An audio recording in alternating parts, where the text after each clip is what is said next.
আসসালামু আলাইকুম। দর্শক, মিজানুর রহমান আজহারী এবং বাংলাদেশ জামাতে ইসলামের আমির ডক্টর শফিকুর রহমান, ওনাদেরকে নিয়ে কিন্তু রাজনীতিতে এখন তুমুল আলোচনা হইতেছে।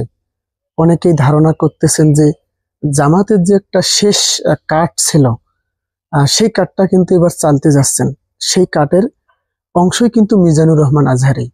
আপনারা হয়তো জানেন যে জামাতের সব থেকে বড় বক্তা এবং সব থেকে জনপ্রিয় আল্লামা দেলোয়ার হোসেন সাঈদীকেও কিন্তু জামাত এইভাবে কাছে টেনে নিয়ে এসেছিলেন, একবারে নিম্ন পর্যায় থেকে।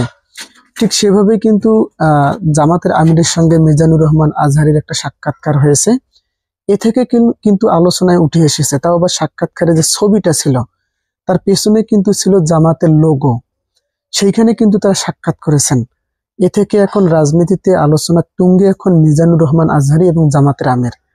অনেকেই ধারণা করতেছেন যে মিজানুর রহমান আজহারী যে কিছুদিন আগে কিন্তু ওনার যে ওয়াজ মাহফিল আছে সেটা কিন্তু এবছরে না করার জন্য তিনি মানে নিয়ত করেছেন, তিনি আর এবছরে ওয়াজ মাহফিল করবেন না। অনেকেই ধারণা করেছিলেন যে হয়তো এই যে বিএনপি বলেন না কেন, এই নির্বাচনী চাপে, যদিও তিনি বলেছেন যে আইন শৃঙ্খলা বাহিনীর পরিস্থিতি স্বাভাবিক থাকবে না, তাই আপাতত ওয়াজ মাহফিল না করাই ভালো হবে। কিন্তু এখন দেখা যাচ্ছে যে তিনি কিন্তু এটা বলেননি যে তিনি আসলে জামাতে যোগ দিবেন কিনা বা জামাতের এমপি প্রার্থী হয়ে নির্বাচন করবেন কিনা। অনেকেই কিন্তু মনে মনে চায় যে জামাত বা ইসলামী দল যদি ক্ষমতায় আসে বা যে কোনো দলই ক্ষমতায় আসুক, যেন বিএনপি যদি ক্ষমতায় আসে, ধর্মমন্ত্রী উনাকে যেন বানানো হয়। ঠিক সেভাবে কিন্তু মিজানুর রহমান আজহারী কিন্তু এগোচ্ছেন এবং অনেক রাজনৈতিক ব্যক্তি বিশ্লেষণ মনে করতেছেন এটাই হয়তো জামাতের নতুন একটা কৌশল, যা সামনে চমক নিয়ে আসতেছেন। এমনিতেই কিন্তু জামাতের প্রার্থী আছে বেশিরভাগই কিন্তু তরুণ এবং সব থেকে জনপ্রিয় প্রার্থী জামাতের আছে কিন্তু অধ্যাপক, আহ শিক্ষক আছে, বিভিন্ন আলেম ওলামা আছে। সব প্রার্থী নিয়ে কিন্তু জামাতের আহ মানে নির্বাচনী মাঠ সাজিয়েছে তারা। কিন্তু এর মধ্যে সব থেকে গ্রহণযোগ্য হবে কোনটা জানেন? যদি মিজানুর রহমান আজহারীকে জামাত কোনোভাবেই নির্বাচনী মাঠে নামাতে পারে, তাহলে কিন্তু এমনিতেই যে জামাতের ক্ষমতায় যাওয়ার একটা সম্ভাবনা আছে। যদি মিজানুর রহমান আজহারীকে কোনোভাবে জামাতের আমির বা জামাতের পক্ষ থেকে যদি কোনোভাবে জামাতের পক্ষে নির্বাচনে নিয়ে আসা যায়, তাহলে কিন্তু মুহূর্তেই কিন্তু সব রাজনৈতিক পরিস্থিতি কিন্তু পরিবর্তন হয়ে যাবে।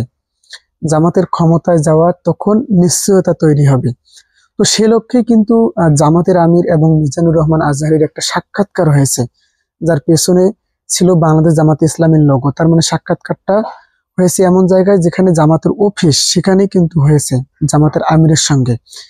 এই বিশেষ করে পেছনে জামাতের আমির এবং মিজানুর রহমান আজহারীর সাক্ষাৎকারের পেছনে যে ছবিটা জামাতের লোগো সংবলিত আছে, এটাকে নিয়ে কিন্তু বেশ আলোচনা সৃষ্টি হয়েছে। এ থেকে অনেকেই মনে করতেছেন যে না, মিজানুর রহমান আজহারী এবার জামাতের এমপি প্রার্থী বা জামাতের হয়ে নির্বাচন করবেন।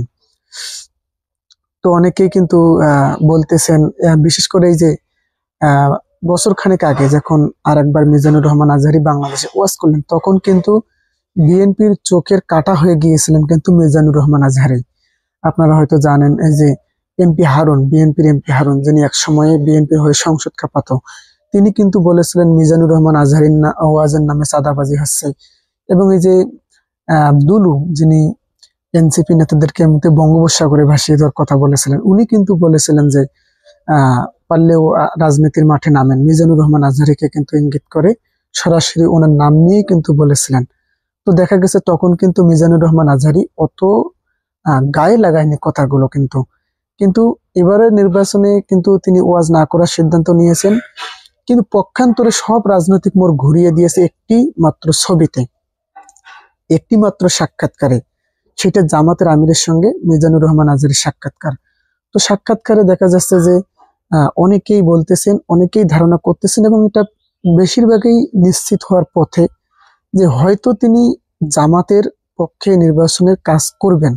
এটা অনেকেই বলতেছেন। তবে আমি এখন আমার যে স্পষ্ট ধারণাটা আমি এটা বলি, হ্যাঁ, আল্লামা দেলোয়ার হোসেন সাঈদী সরাসরি জামাতের নায়েবে আমির ছিলেন এবং জামাতের হয়ে নির্বাচনও করেছেন। পিরোজপুর থেকে সংসদ সদস্যও নির্বাচিত হয়েছেন।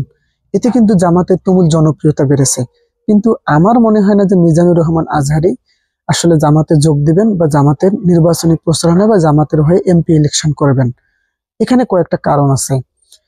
কারণটা হইতেছে মিজানুর রহমান আজহারী কিন্তু জামাত সরাসরি না করলেও জামাত ঘেঁষে একটা রাজনৈতিক বক্তা।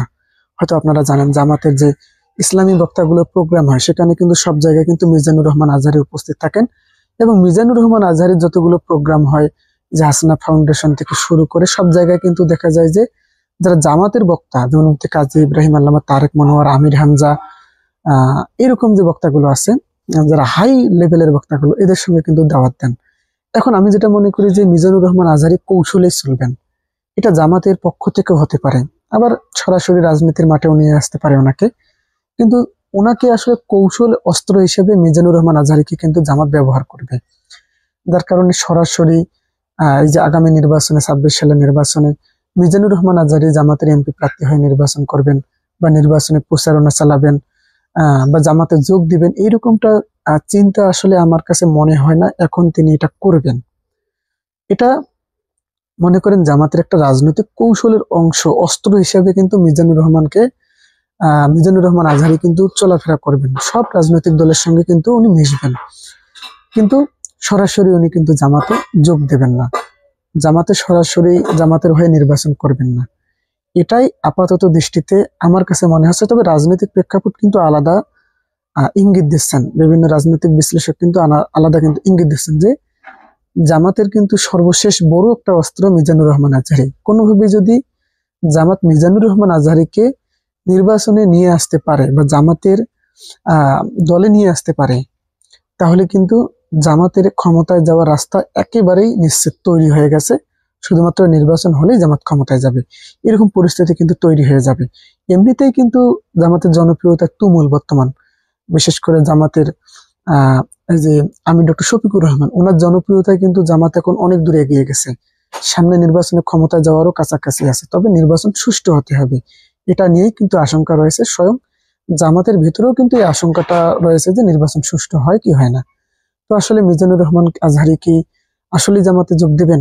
আসলে কি জামাতের হয়ে এবার নির্বাচন করবেন, নাকি জামাত এখনো মিজানুর রহমান আজহারীকে কৌশলী অস্ত্র হিসেবে ব্যবহার করবেন? তো দর্শক, আপনি কি মনে করেন মিজানুর রহমান আজহারী আহ এই যে একটা সিদ্ধান্ত, দুইটা নাই আছেন, এই সিদ্ধান্তটাকে কোন সিদ্ধান্ত আপনি সঠিক মনে করেন? অবশ্যই আপনাদের মন্তব্যটি কমেন্ট করে জানাবেন।